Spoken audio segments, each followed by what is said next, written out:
कर्पूरगौरं करुणावतारं संसारसारं भुजगेन्द्रहारं सदा वसन्तं हृदयारविन्दे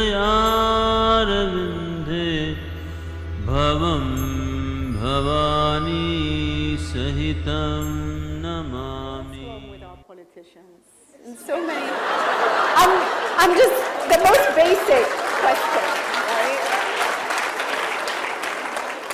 In so many of our countries, and I think in many ways India is similar to Kenya, very vibrant countries, you know, alive and brimming with opportunity.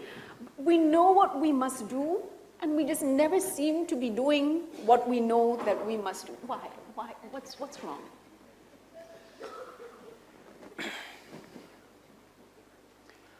See, I'm not saying many nations around the world, I'm not saying the best of men have reached leadership. No, it's not true. We have chosen a democratic system largely in the world. What this means is, in Tamil language, democracy is translated as Jananayakam. This means people are the leaders. That's what it means. This means one among you, if you're willing to go through the works, you could become a leader. That's what it means. Oh, come on, Sadhguru, where do I have a chance? Well, that's what it means, that one among you, if you understand the system and you're willing to go through the works that it takes to get there, you could get there. Well, right now, India has set a huge example like this. A boy who was selling tea in a railway station is our Prime Minister today.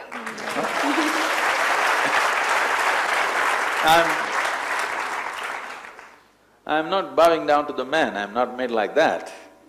But I'm bowing down to this possibility, a boy who was selling tea in the railway station, he could even aspire to become a Prime Minister of such a large nation, which is a tremendous thing.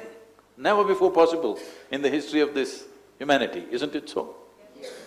Never before such things were possible. So that's what democracy means. But are we actively making use of it?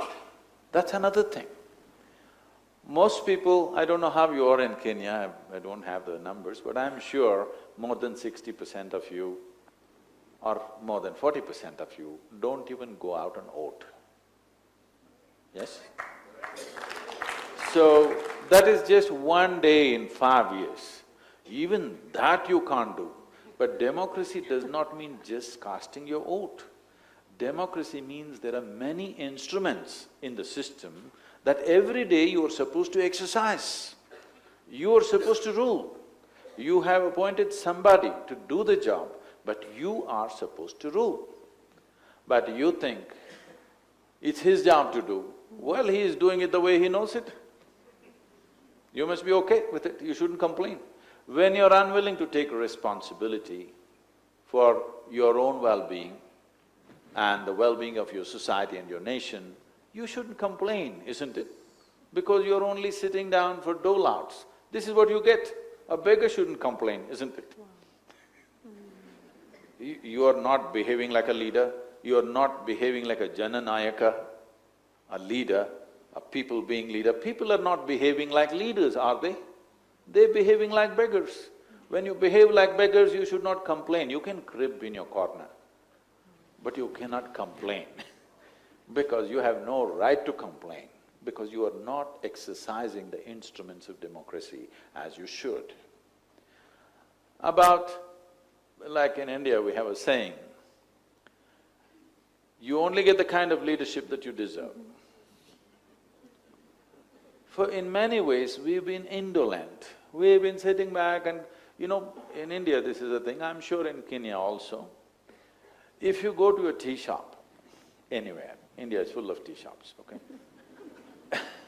If you go to your tea shop, the guy who's selling tea, making probably 50, 100 cups of tea in a day, that's his job. he will tell you how Prime Minister should function. And he knows. He knows. He has, yes. No, he knows. Yes. And he not only knows that, if you know some cricket, Yes.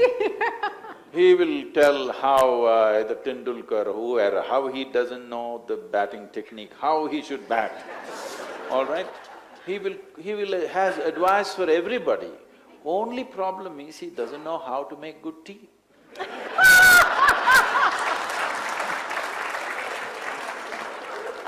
This is a serious problem. Everybody knows how somebody else should do their job, but they don't know how to do theirs. So in a democracy, though all of us are responsible for the nation, the first and foremost thing for us to do is, whatever we are supposed to do, we are supposed to do it really well, not just for my well-being, but constantly being conscious that this is for the well-being of my nation and my world. If this is not there, there is no democracy. There is only feudalism. You are a feudalist essentially, I'm saying most people are feudalists. Only thing is they don't have a following. And the moment, even when it comes to voting, this has happened in every nation, most people are voting in a committed way because of their religion or community or caste or creed or party lines. They're committed votes. If you go to United States of America, Republican, Democratic looks like two different religions and it's committed. They have two different gods. A committed vote means democracy is ruined. Democracy can only happen if there is a considered vote. Every time it is a considered vote. If you vote for somebody, who your family votes for, you should not even know. That's what a secret ballot means. Now, if all of you decide together and go and vote to one person, that means there is no democracy. Feudalism in the guise of democracy. I think you're starting to untap what's going on here. It's really fascinating. I want to take it a little bit deeper in, and you know what's interesting, Sadhguru, is that in Kenya, a lot of people do vote, right? We have very high… interestingly enough, we have high voter turnout. How much? 60–70%? What's your voting? Actually, I would… yes, it's 75%, yes. Which is possibly in the world is one of the most important… Once 75% of the people start voting, this means you will get the leader that you want. This is what changed in India. Our voting percentages were just hovering around 50. The moment it led to over 70% voting, I think we are getting leaders that we want slowly. So the problem we still have, and I want your comment on this please, Sadhguru, is the fact that for us, the vote almost has become so important that the next person's rights become irrelevant. And what I want and how I want it. Haki yetu, isn't it? But not haki yako. Haki yetu is my rights, but we don't say your rights too. We almost feel like we can trample on your rights to get ours. What do we do in a society like this? How do we rebalance? See, I know when people spoke about civil rights, they spoke about it in an extreme condition of apartheid or in an extreme condition of injustice that was happening, that's a different thing. But in any society, the moment you talk about your rights, the moment you talk about your freedom, I think you're heading for ruin anyway. Because you have freedom only to the extent you're responsible. Instead of talking about what is my responsibility in making this happen, if you think what is my right, all you're seeing is how to milk your society or your nation to your benefit. It's not going to work. Then once we start milking, there will be somebody else who is capable of milking it better than you. When he milks it better than you, you say, oh, he's doing wrong things. No, he's doing it better than you, that's how. So, My essential work in the last 20 years has been with leadership, various levels of leadership, business leadership, bureaucratic leadership, and social leadership and political leadership. My work has been largely to move people from their personal ambitions to a larger vision.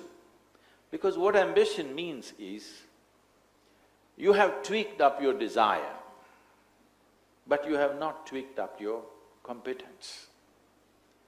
You don't have to worry about tweaking your desire. Human beings should only focus on tweaking their competence. But right from their childhood, I don't know what you're telling your children, right from their childhood, in every family, they're telling them, you must become this, you must become that. No. You must only see how a child is empowered by competence and knowledge and capability. When this capability is there, he will do whatever is needed.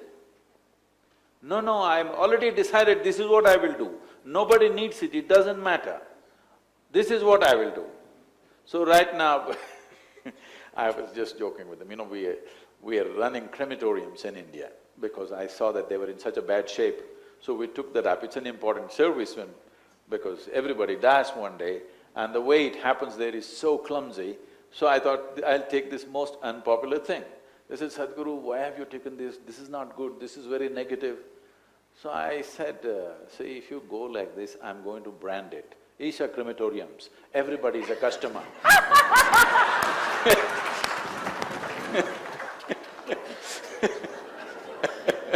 Did they then stop bothering you? See, we have decided what is better than something. Once you do this, I must tell you this. When my girl was growing up, she traveled with me wherever I went, and even as an infant. One thing I told everybody is, don't anybody try to teach her anything. No ABC, no 1, 2, 3, no languages, no what is right, what is wrong, don't teach her anything. Just leave her alone. I made sure she was exposed to every kind of people. I stayed in the poorest of homes, in tribal huts. I stayed in the best possible homes in the world, all kinds of things, which gave her a sense of balance about people. Even today, anywhere you put her, she's just comfortable. With so much ease with any class of society, she managed. And I made sure nobody teaches her anything. So when she was around 13 years of age, she came up to me and she was emotionally disturbed about something. So she came up to me and said, you're teaching everybody something, not telling me anything. I wanted that moment to come. I didn't want to be a teacher to her. So I said, see, this is all you have to learn. This is all. Never look up to anybody. She looked at me. I said, even me. Never look up to anybody. Never look down on anybody. This is all. Once you don't look up to anything, nor look down on anything, you will see everything the way it is. When you see everything the way it is, you will navigate through this life effortlessly.